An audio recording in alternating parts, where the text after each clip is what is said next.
Community gardens are all the rage in our town. Why not? There's something basic and elemental about playing in the dirt and seeing something spring forth a few months later. You could argue that so much land mass has been seized by agriculture there's barely a square inch to enjoy, or that more carbon dioxide and methane and other pollutants flow forth from into our besieged environment as a result of our efforts to keep the food chain going. However, still, at any given moment, 850 million human beings on this planet are hungry.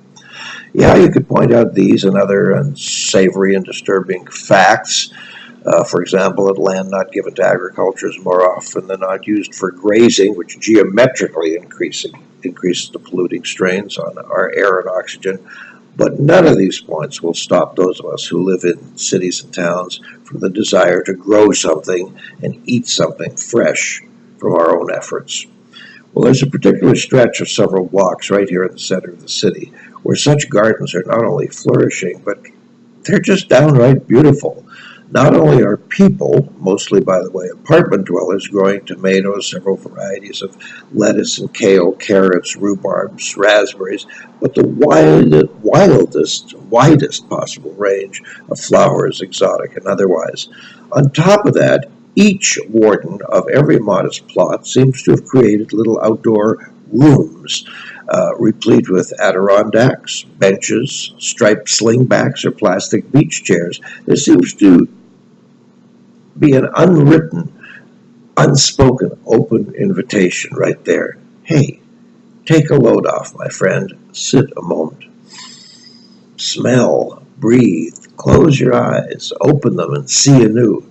If you have a sweetheart in hand, even a little old-fashioned spooning will be deemed acceptable. Or put your child on your knee. Speak softly.